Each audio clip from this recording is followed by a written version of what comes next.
অনুশীলনী একের যে ১ নম্বর অঙ্কে বলা আছে যে মৌলিক গুণনীয়কের সাহায্যে বর্গমূল নির্ণয় করো। মৌলিক গুণনীয়কের সাহায্যে বর্গমূল নির্ণয় করতে হবে। তো একের কত দেওয়া আছে যে ১৬৯। ১৬৯। এখন আমরা এটাকে প্রথমে ভাগ করব।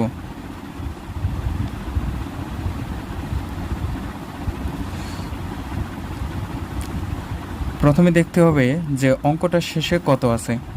যদি জোড় সংখ্যা থাকে তাহলে আমরা জোড় সংখ্যা দিয়ে ভাগ দিব, আর যদি বিজোড় সংখ্যা থাকে তাহলে বিজোড় সংখ্যা দিয়ে ভাগ দিব। প্রথমে মৌলিক সংখ্যা হচ্ছে ২, ২ দিয়ে ভাগ যাবে না, কারণ শেষে ৯ আছে, এটা একটা বিজোড় সংখ্যা। তাই আমরা পরবর্তী সংখ্যা দিয়ে ভাগ দেওয়ার চেষ্টা করব। পরবর্তী সংখ্যা হচ্ছে ৩, মৌলিক সংখ্যা ৩, ৩ দিয়ে ভাগ যায় না। তারপরে ৫, ৫ দিয়ে ভাগ যায় না।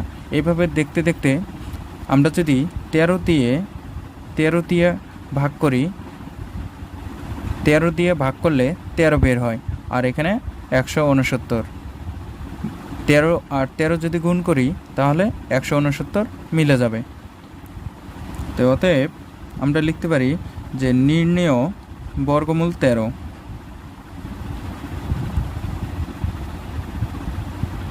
নির্ণেয় বর্গমূল ১৩। তাহলে ১৬৯কে যদি আমরা বর্গমূল করি তাহলে ১৩ বের হবে। খতে দেওয়া আছে যে ৫২৯, এর বর্গমূল নির্ণয় করতে হবে।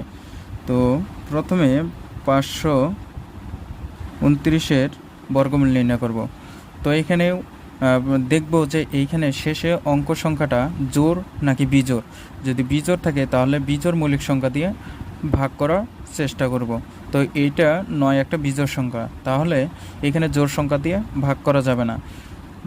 যদি আমরা এটা ২৩ দিয়ে ভাগ করি তাহলে ২৩ বের হবে। তো অতএব নির্ণেয় বর্গমূল ২৩। এই ২৩ আর এই ২৩ যদি গুণ করি তাহলে ৫২৯ বের হবে। আবার ৫২৯কে যদি এইভাবেও দিই, এইখানে শুধু ২৩ বের হবে। গতে দেওয়া আছে ১৫২১। তো প্রথমে আমরা এটাকে ভাগ করব। এইখানে দেখব ২১ একটা বিজোড় সংখ্যা, তাহলে অবশ্যই বিজোড় সংখ্যা দিয়ে ভাগ করতে হবে। আমরা যদি ৩৯কে ১৫২১কে ভাগ করি তাহলে ৩৯ বের হবে। আর ৩৯ যদি গুণ করি তাহলে ১৫২১। অতএব নির্ণেয় বর্গমূল ৩৯। গ নাম্বার অঙ্কে দেওয়া আছে ১১,০২৫। তো ১১,০২৫ এটাকে আমরা এখন ভাগ করে নেব। তো যেহেতু শেষে ২৫ রয়েছে, এটা একটা বিজোড় সংখ্যা, তাহলে আমরা এখন বিজোড় মৌলিক সংখ্যা দ্বারা ভাগ করার চেষ্টা করব। তো প্রথমে ২, এখানে বিজোড় সংখ্যা, এর জন্য ২ দিয়ে ভাগ করা যাবে না। এর পরবর্তী মৌলিক সংখ্যা হচ্ছে ৩, এখন ৩ দিয়ে আমরা ভাগ করব। ৩ দিয়ে যদি ভাগ করি তাহলে ৩৬৭৫। আবার ৩ দিয়ে ভাগ করব।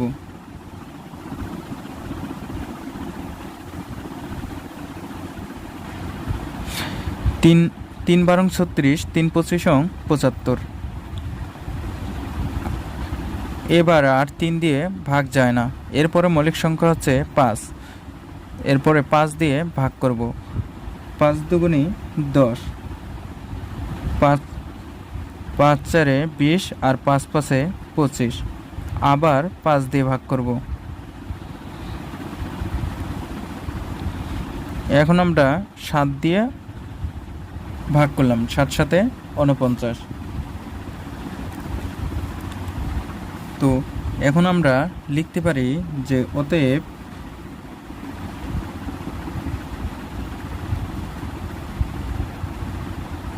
মৌলিক গুণনীয়ক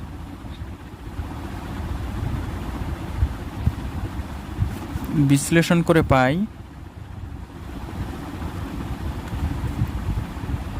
3 গুণন 3 গুণন 5 গুণন 5 গুণন 7 গুণন 7।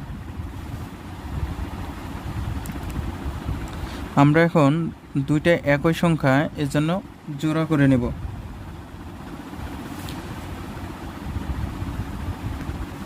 জোড়া করে নেওয়ার পর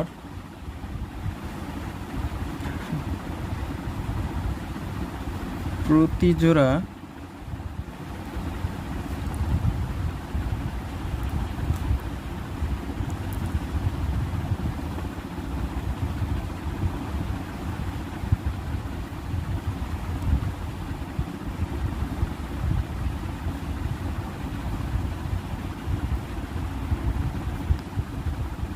গুণনীয়ক পাই।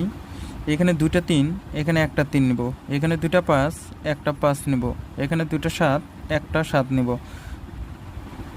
যদি গুণ করে দেই 5 সাথে 35, 3 25, 3 35 105। অতএব নির্ণেয় বর্গমূল